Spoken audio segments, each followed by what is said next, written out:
मेरे प्यारे छात्र छात्राओं, आपके समझ कक्षा 12। इससे पहले हमने 2 लेसन करा दिए हैं आपका जगन्नाथ दास रत्नाकर और भारतेंदु हरिश्चंद्र। ठीक है, भारतेंदु हरिश्चंद्र और जगन्नाथ दास रत्नाकर, ये आपके 2 लेसन हो चुके हैं। और अगला लेसन जो है हमारा वो क्या है आपका अयोध्या सिंह उपाध्याय हरिऔध का पवन दूतिका से। ठीक है, तो इसमें लिखा है, देखो, बैठी खिन्ना एक दिवस बे, गेह में थी अकेली, आके आंसू द्रग युगल में, थे धरा को भिगोते, आई धीरे इस सदन में, पुष्प सगंध को ले, प्रातः वाली सुपवन इसी काल बातायनों से, संतापों को विपुल बढ़ता देख के दुखिता हो, धीरे बोली सदुख उससे, श्रीमती राधिकायो, प्यारी प्रातः पवन इतना क्यों मुझे है सताती, क्या तू भी है कुलसित हुई काल की क्रूरता से। ठीक है, काल की क्रूरता से। तो इसमें जो है इस सूक्ति में वर्णन किया गया है कि एक दिन राधिका अपने घर में अकेली बैठी थी।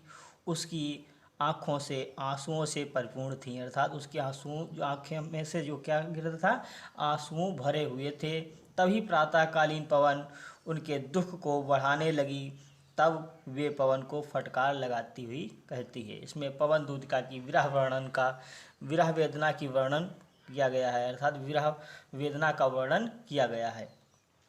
ठीक है, तो इसमें लिखा है, व्याख्या में देखिएगा, बैठी खिन्ना एक दिवस वे, गेह में अकेली थी, अर्थात वह राधिका एक दिन अपने घर में अकेली बैठी थी।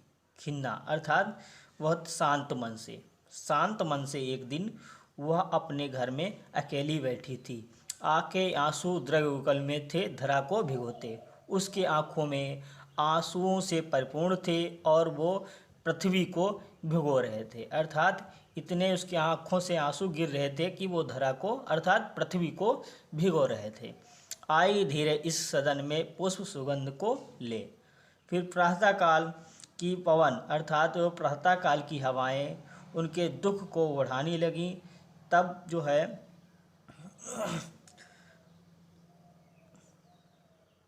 ठीक है, तो प्रातःकाल की उसी समय प्रातःकाल धीरे धीरे अर्थात आई धीरे इस सदन में पुष्प सुगंध को ले, प्रातः वाली सुपवन इसी काल बातायनों से, अर्थात उसी समय प्रातःकालीन सुगंध जो होता है बातायनों से मतलब क्या होता है, हवा, खिड़कियों से।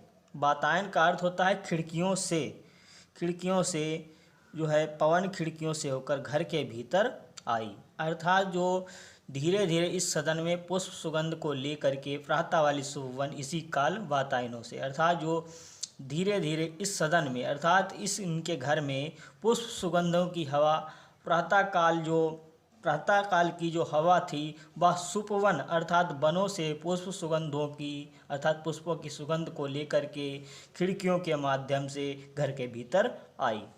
क्या बताया है कि राधिका एक दिन उदासी से परिपूर्ण घर में अकेली बैठी थी।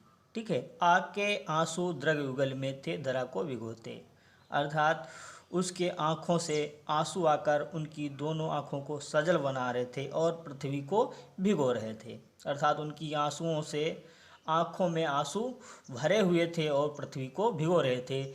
धीरे धीरे आई धीरे इस सदन में पुष्प सुगंध को ले, प्रातः वाली सुपवन इसी काल बातायनों से, अर्थात प्रातःकाल की हवा इनके जो है सुपवन से अर्थात वनों से पुष्प सुगंध को लेकर के खिड़कियों के माध्यम से इनके घरों में प्रवेश किया। संतापों को विपुल बढ़ता देख के दुखिता हो, धीरे बोली सदुख उससे, श्रीमती राधिकायो, प्रातः वाली मतलब प्यारी प्रातः पवन इतना क्यों मुझे है सताती, क्यों तू भी है कुलसित हुई काल की क्रूरता से, अर्थात संतापों को विपुल बढ़ता देख के दुखिता हो। अर्थात इसमें राधिका जो कह रही है, जब पवन के प्रभाव से राधिका का दुख बहुत बढ़ गया तो उन्होंने दुखी होकर धीरे धीरे पवन से कहा, अर्थात संतापों को विपुल बढ़ता देखकर दुखित हो। अर्थात जो राधिका थी वो अपने दुख को बहुत बढ़ गया, अर्थात राधिका का दुख बहुत बढ़ गया। किसके प्रभाव से? पवन अर्थात हवा के प्रभाव से राधिका का दुख बढ़ गया। तो उन्होंने दुखी होकर धीरे धीरे पवन से कहा, धीरे धीरे पवन से कहा। धीरे बोली सदुख उससे श्रीमती राधिका हो। अपने दुख को बढ़ता देख करके राधिका दुखी मन से अपने पवन से कहा, प्यारी प्रातः पवन इतना क्यों मुझे है सताती। हे प्यारी प्रातः वाली तू मुझे प्रातःकालीन, हे प्रातःकालीन पवन तू क्यों मुझे इस प्रकार सता रही है। हे प्रातःकालीन पवन तू मुझे क्यों सता रही है। ठीक है। क्या तू भी है कुलसित हुई काल की क्रूरता से। क्या तू भी समय की कठोरता से दूषित हो गई है। क्या तुझ पर भी इस समय की क्रूरता का प्रभाव पड़ गया है। राधिका क्या कहती है, क्या तू भी है कुलसित हुई काल की क्रूरता से। क्या तू भी समय की कठोरता से दूषित हुई, अर्थात कठोरता से, अर्थात समय के अनुसार तू भी जो है कठोरता से दूषित हो गई है। या क्या तू भी क्रूरता का प्रभाव पड़ गया है, या तुझ पर भी समय के अनुसार क्रूरता का प्रभाव पड़ गया है। ठीक है, ये बताया गया है। तो इस पद्यांश का कवि का नाम क्या है? अयोध्या सिंह उपाध्याय। और पद्यांश का संदर्भ हमने तो बता दिया है। संदर्भ में लिखना था, एक दिन राधिका को इसमें विरह वेदना का वर्णन किया गया है प्रसंग में। प्रस्तुत पंक्तियों में राधिका किससे बात कर रही है और वह कैसी है, ये प्रश्न है हमारा। प्रस्तुत पंक्तियों में राधिका किससे बातें कर रही है और वह कैसी है। तो इसमें बताया, प्रस्तुत पंक्तियों में राधिका पवन से बातें कर रही है। प्रातःकालीन वह पवन सुगंधों की, अर्थात पवन पुष्पों की सुगंध से सुगंधित है। प्रातःकालीन ये होती है वह पवन पुष्पों की सुगंध से सुगंधित है। अगला प्रश्न क्या होता है? अगला प्रश्न है, प्रातःकालीन सुगंधित पवन किस मार्ग में राधिका के घर से अंदर आई। अर्थात प्रातःकालीन सुगंधित पवन खिड़कियों के मार्ग से राधिका के घर में अंदर आई। ये आंसर इसका होगा। अगला प्रश्न है, राधिका ने दुखी होकर धीरे धीरे पवन से क्या कहा। राधिका ने, उत्तर इसका होगा, राधिका ने दुखी होकर धीरे धीरे पवन से कहा कि हे प्रातःकालीन पवन तू मुझे इस प्रकार क्यों सता रही है। क्या तू भी समय की कठोरता से दूषित हो गई है, या क्या तुझ पर भी समय की क्रूरता का प्रभाव पड़ गया है। ये पहली व्याख्या हमारी पूर्ण हुई है और इसके हमने प्रश्न भी करा दिए हैं। अगली व्याख्या देखते हैं क्या है।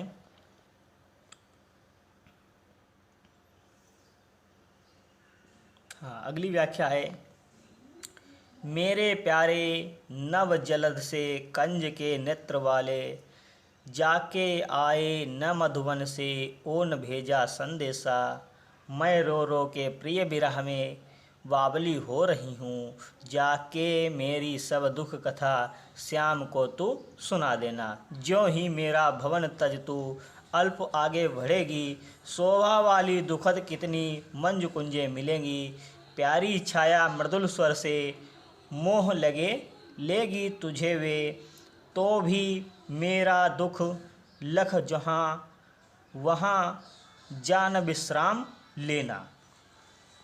इसमें क्या है, राधिका पवन को दूतिका बनाकर उसके द्वारा श्री कृष्ण को संदेश भिजवाती है। इसमें व्याख्या में ये बताया गया है कि राधिका पवन को दूतिका बनाकर श्री कृष्ण को संदेश भिजवाती है और वे मार्ग में पड़ने वाली मनोहारी सुषमा का वर्णन करते हुए उससे प्रवाहित होने लगती हैं। ठीक है, तो इसमें बताया कि मेरे प्यारे नव जलद से कंज के नेत्र वाले, कि हे पवन मेरे प्रिय श्री कृष्ण को मेरा यह संदेश देना कि मैं विरह के कारण रो रो कर क्या हो गई है, पागल हो गई हूँ।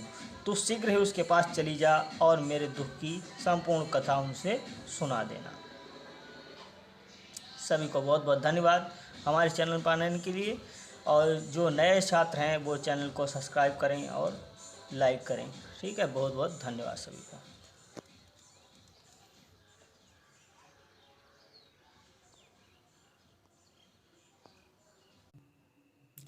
नमः संस्कृताय मेरे प्यारे छात्र छात्राओं, आपके समक्ष हिंदी का जो है अयोध्या सिंह उपाध्याय हरिऔध से पवन दूतिका का दूसरी व्याख्या लेकर के आए हैं। इसमें क्या दिया है? मेरे प्यारे नव जल से कंज से नेत्र वाले, जाके आए न मधुबन से ओन भेजा संदेशा। हे मेरे प्यारे, राधिका क्या कहती हैं पवन दूतिका से कि नवीन जलद, नव जलद अर्थात नवीन मेघ जैसी, कंज से कमल के समान, नेत्रों वाले, श्रीकर्ण अर्थात कमल के नेत्रों जैसे अर्थात मेघ जैसी शोभा वाले और कमल जैसे नेत्रों वाले मेरे प्रिय प्रीतम श्रीकृष्ण, जाके आए न मधुवन से ओन भेजा संदेशा अर्थात श्री कृष्ण मथुरा जाकर के वापस नहीं आए और ना ही उन्होंने वहाँ से कोई संदेश भेजा है। मैं रो रो के प्रिय विरह में बावली हो रही हूँ। अर्थात जो है राधिका पवन से कहती हैं, हे पवन, तुम मेरे श्री कृष्ण को, मेरे प्रिय श्री कृष्ण को मेरा यह संदेश देना कि मैं उनके विरह में रो रो कर पागल हो रही हूँ। जाके मेरी सब दुख कथा श्याम को तू सुना देना अर्थात तू शीघ्र ही उनके पास जाकर चली जा और मेरे दुख की संपूर्ण कथा उन्हें सुना दे। ज्यों ही मेरा भवन तज तू अल्प आगे बढ़ेगी अर्थात राधिका जो है पवन दूतिका से कहती हैं कि जैसे ही मेरा घर त्याग करके तू थोड़ा आगे बढ़ेगी, तू थोड़ा आगे बढ़ेगी, शोभा सुखद कितनी मंजू कुंजे मिलेगी अर्थात अत्यधिक सुंदर और सुखद अनेक कुंजें अर्थात लताएं दिखाई देंगी। उनकी छाया में प्यारी छाया मृदुल स्वर से मोह लेंगी तुझे अर्थात जो है वो बड़ी छाया, उनकी छाया बड़ी शीतलता और तथा आकर्षक है। तो भी मेरा दुख लख जहाँ वहाँ जान विश्राम लेना अर्थात पक्षियों के चहकने से उनसे अत्यंत मधुर ध्वनि निकलती है। अपने इन गुणों के कारण वे तुझे मोहित कर लेंगी, लेकिन फिर भी मेरे दुख का ध्यान करके तू वहाँ रुकना मत। ठीक है, इस व्याख्या में ये बताया गया है। चलिए आगे इसके प्रश्न में हमने बताया कि संदर्भ पाठ का नाम है पवन दूतिका और लेखक कौन है हमारे कवि अयोध्या सिंह उपाध्याय, और रेखांकित अंश की व्याख्या हमने बता दी है। इसमें प्रस्तुत पद्यांश में राधिका किसको अपनी पवन दूतिका बनाकर श्री कृष्ण के पास संदेश भिजवाती हैं? तो पवन दूतिका को। ठीक है, इसमें पवन दूतिका को अपना दूत बनाकर श्री कृष्ण के पास अपना संदेश भिजवाती हैं। ठीक है, तो ये आपका एक अलग प्रश्न हो गया। श्री कृष्ण कहाँ जाकर वापस नहीं आए? मथुरा जाकर। श्री कृष्ण मथुरा जाकर वापस नहीं आए। अगला है राधिका पवन के मार्ग में किस वस्तु से मिलने के विषय में बताती हैं? तो राधिका पवन को बताती हैं कि उसके मार्ग में अत्यंत शोभा वाली शीतल और सुखद छाया वाली कुंजें मिलेंगी। ठीक है, अगला पवन से क्या न करने का अनुरोध करती हैं? तो राधिका पवन से मार्ग में मिलने वाली शीतल कुंजों के विश्राम न करने का अनुरोध करती हैं। पवन दूतिका जो होती है राधिका पवन से क्या न करने का अनुरोध करती हैं, ये प्रश्न है हमारा। तो इसका उत्तर क्या है? राधिका पवन से मार्ग में मिलने वाली शीतल कुंजों में विश्राम न करने का अनुरोध करती हैं। ठीक है, अनुरोध करती हैं। अगला है व्याख्या। लज्जाशील पथिक महिला जो कहीं दृष्टि आए, होने देना विकृत बसना, तो न तो सुंदरी को थोड़ी सी श्रमित हुआ हो, गोद ले श्रांति खोना। ओंठों की ओ कमल मुख की मलानताएं मिटाना, वो क्लांता कृषक लन्ना खेत में जो दिखावे, धीरे धीरे परस उनकी क्लांतियों को मिटाना। जाता कोई जलद यदि हो व्योम में तो उसे ला, छाया द्वारा सुखित करना तप्त भूतांगना को। लज्जाशील पथिक महिला जो कहीं दृष्टि आए, इसमें राधिका पवन दूतिका को समझाती हुई कहती हैं कि हे पवन, यदि मार्ग में तुझे कोई लज्जाशील स्त्री दिखाई दे, यदि कोई लज्जाशील स्त्री दिखाई दे तो तू उसके वस्त्रों को मत उड़ाना। तो कहीं दृष्टि आए तो होने देना विकृत बसना, तो न तो सुंदरी को। हे लज्जाशील, इसमें बता रही हैं पवन दूतिका को समझाती हुई कहती हैं कि हे पवन, यदि मार्ग में कोई तुझे लज्जाशील स्त्री दिखाई दे तो उसके वस्त्रों को तू उड़ाना मत। जो थोड़ी सी श्रमित वह हो गोद से, गोद ले श्रांति खोना। जो थोड़ी भी श्रमित वह हो गोद लेना, गोद ले श्रांति खोना। यदि वह थोड़ी सी भी थकी प्रतीत हो, श्रमित का मतलब थकी प्रतीत हो वह गोद ले श्रांति खोना और उसे अपनी गोद में लेकर के उसकी थकावट को दूर कर देना।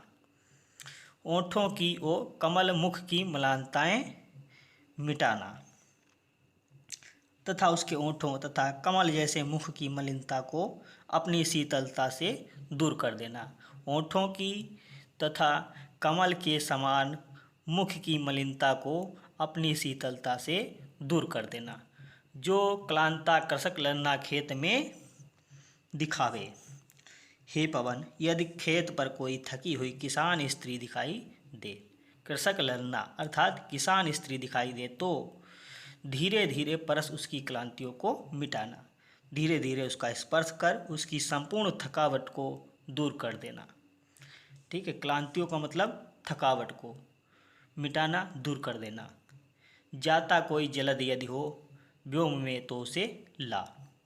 यदि आकाश में कोई मेघखंड जा रहा है तो उसके ऊपर लाकर छाया कर देना। यदि जो है कोई मेघखंड जो होता है, यदि आकाश में कोई मेघखंड जा रहा हो तो उसे उसके ऊपर लाकर छाया कर देना। ठीक है, उसके ऊपर लाकर छाया कर देना, छाया कर देना। ठीक है, छाया द्वारा सुखित करना तृप्त भूतांगना को, जिससे उस स्त्री को शीतलता प्राप्त हो। ये व्याख्या में बता दिया गया। तो इसमें क्या बताएगा, व्याख्या बता दी है। राधिका किसके वियोग में दुखी है, अपने दुख में भी उन्हें अन्य किसकी चिंता है। तो राधिका जो होती है श्री कृष्ण के वियोग में दुखी है। श्री कृष्ण राधिका को अपने दुख में भी पवन के मार्ग में मिलने वाली किसी लज्जाशील स्त्री और अपने खेत में काम कर रही किसी थकी हुई स्त्री की चिंता है। अगला प्रश्न है, किसी लज्जाशील स्त्री के संबंध में राधिका पवन से क्या कहती हैं। तो किसी लज्जाशील स्त्री के संबंध में राधिका पवन से यह कहती हैं कि हे पवन, यदि तुझे मार्ग में कोई लज्जाशील स्त्री दिखाई दे तो उसके वस्त्रों को मत उड़ाना। यदि वह थकी हो तो उसे अपनी गोद में लेकर उसकी थकावट दूर कर देना। ठीक। अगला प्रश्न है, राधिका पवन से अपनी शीतलता के द्वारा किसे दूर करने के लिए कहती हैं। तो राधिका पवन से, तो इसमें अगला प्रश्न क्या है, राधिका पवन से अपनी शीतलता के द्वारा किसे दूर करने के लिए कहती हैं। तो राधिका पवन से अपनी शीतलता के द्वारा किसी लज्जाशील स्त्री के मुख की मलिनता को दूर करने के लिए कहती हैं। ये उत्तर इसका अगला प्रश्न का हो गया। ठीक है, ये आपके प्रश्न समाप्त हुए। अगली व्याख्या है वो क्या है, नीले फूले कमल दल सी गात की श्यामलता है। अर्थात राधिका पवन से कहती है, पवन, नीले खिले कमल पुष्पों के समूह की श्यामलता के समान ही उनके शरीर की श्यामल छवि है। पीला प्यारा बसन कट में पहनते हैं फफीला। अर्थात जो होता है, अर्थात उनका सांवला रंग ऐसा मनोरम है जैसे नीले कमल पुष्पों के समूह की श्यामलता अत्यंत मनोरम होती है। वे अपने शरीर पर अत्यंत आकर्षक पीला सुंदर वस्त्र पहने हुए हैं। ठीक है, अपनी कमर में धारण किए रहते हैं। ठीक है, क्या होता है, कमल पुष्पों की श्यामलता के समान क्या है, श्यामल छवि है उनकी। पीला प्यारा बसन कट में पहनते हैं फफीला। अर्थात वो अपने श्री कृष्ण अपने शरीर पर अत्यंत आकर्षक, श्री कृष्ण अत्यंत आकर्षक अपने शरीर पर जो है पीला सुंदर वस्त्र अपनी कमर में धारण किए रहते हैं। छूटी काली अलख मुख की कांति को है बढ़ाती। अर्थात क्या है, श्री कृष्ण जो उनके माथे पर छोटी काली अलख मुख की कांति को है बढ़ाती। अर्थात उनके मुख पर जो लटकती बालों की एक लट उनके मुख की शोभा को बढ़ाती है। ठीक है, उनके मुख की शोभा को बढ़ाती है। छूटी काली अलख मुख की कांति को है बढ़ाती, अर्थात उनके मुख पर लटकती काले बालों की लट उनके मुख की शोभा को बढ़ाती है। सदवस्त्रों में नवल तन की फूटती सी प्रभा है। ठीक है, तो इस उनके सुंदर वस्त्रों से उनके रमणीय शरीर की कांति उत्कीर्ण होकर वह वातावरण को मनोहर बना रही है। अर्थात उनके सदवस्त्रों से, अर्थात सुंदर वस्त्रों से उनके रमणीय शरीर की छवि जो होती है वो एकदम कांति के समान उत्कीर्ण हो रही है या वातावरण को मनोहारी कर रही है। सांचे ढाला सकल बपु है दिव्य सौंदर्यशाली। राधिका कहती है कि हे पवन, उस श्रीकृष्ण का सारा शरीर सांचे में ढली मूर्ति के समान अत्यधिक सुडोल और सौंदर्यशाली है। ठीक है, सौंदर्य सुडोल एवं देवताओं की जैसी अलौकिक कांति से युक्त सौंदर्य संपन्न है। सद पुष्पों से सुरभि उनकी प्राण संपोषिका है। ठीक है, तो उनके शरीर से निकलने वाली सुगंध उत्तम पुष्पों की सुगंध के समान प्राणों को पोषण करने वाली है। अर्थात सतपुष्पों की सुरभि उनकी प्राण संपोषिका है, तो उनके शरीर से निकलने वाली सुगंध उत्तम पुष्पों की सुगंध के समान प्राणों का पोषण करने वाली है। दोनों कंधे वृषभ बर से हैं बड़े ही सजीले, अर्थात उनके जो दोनों कंधे हैं वो श्रेष्ठ सांड के कंधे के समान विशाल और बलिष्ठ हैं। उनके दोनों कंधे कैसे हैं? वृषभ बर से बड़े ही सजीले, अर्थात उनके दोनों कंधे सांड के समान, अर्थात भैंसे या सांड के समान जो है विशाल और बलिष्ठ हैं, बड़े ही सजीले, बलिष्ठ और विशाल हैं। और लंबी बाहें कलब करसी शक्ति की पेटिका हैं, और उनकी दोनों भुजाएं हाथी की सूंड के समान शक्ति की पिटारी हैं। लंबी बाहें अर्थात उनकी भुजाएं कलम माने हाथी की भुजाओं के समान, हाथी की सूंड के समान शक्ति की पिटारी हैं। ठीक है, तो इसमें ये बताया गया है। तो पहला प्रश्न में है राधा पवन से कृष्ण को पहचानने का क्या उपाय बताती हैं, का प्रश्न है। तो इसमें बताया है राधा पवन से कृष्ण को पहचानने का उपाय बताती हैं कि उनके शरीर पर जो है शरीर की कांति और गठन को देखकर उन्हें सरलता से पहचान सकती हैं। उनके शरीर की नील कमल के समान श्यामलता, कट में पीला वस्त्र, मुख पर बालों की लट और वृषभ जैसे कंधे, सूंड जैसे बाहों को देखकर उन्हें पहचानना सरल होगा। अलख तथा सकल शब्द का अर्थ है, तो अलख का अर्थ होता है बालों की लट और सकल का अर्थ होता है संपूर्ण। ठीक है, तो कलभकर्षी में कौन सा अलंकार है? तो कलभकर्षी में उपमा अलंकार है, क्योंकि हाथी की सूंड के समान उनकी जो क्या बताई गई हैं, उनकी बाहें बताई गई हैं, तो उपमा अलंकार इसमें है। आपका ये भी पूरा हो गया व्याख्या। अगली व्याख्या है सूखी जाती मलिन लतिका जो धरा में पड़ी हो, तो पाँवों के नीचे उसको श्यामल के ला गिराना, यो सीधे से प्रकट करना प्रीति से वंचित हो, मेरा होना अति मलिन हो सूखते नित्य जाना। कोई पत्ता नवल तरु का पीत जो हो रहा हो, तो प्यारे के द्रगुगल के सामने ला उसे ही धीरे धीरे संभल रखना, और उन्हें यो बताना पीला होना प्रबल दुख से प्रोसिता सा हमारा, सूखी जाती मलिन लतिका जो धरा में पड़ी हो।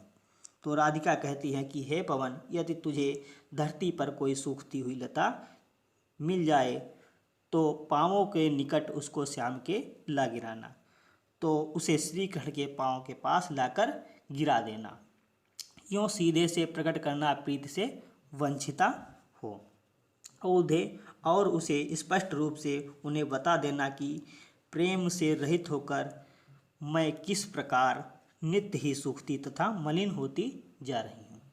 यो सीधे प्रकट करना प्रीति से वंचित होना, यह स्पष्ट रूप उन्हें बता देना कि मेरा होना अति मलिन और सूखते नित्य जाना, और मैं बता देना कि प्रेम से रहित होकर मैं किस प्रकार सूखती जा रही हूँ और मलिन होती जा रही हूँ।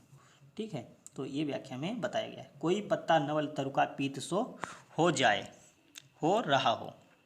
तो कोई भी पत्ता, हे पवन, यदि किसी नए वृक्ष का कोई भी पत्ता पीला पड़ गया है तो उसे पीले पत्ते को तो प्यारे के द्रगुगल के सामने उसे ही अर्थात जो है कोई पीला पत्ता पड़ गया हो तो उसे पीले पत्ते को प्रिय के दोनों नेत्रों के सामने धीरे से रख देना, धीरे धीरे सबल रखना और उन्हें यूँ बताना और उन्हें यह बताना कि इस प्रकार मैं पीला होना प्रबल दुख से प्रोसिता सा हमारा।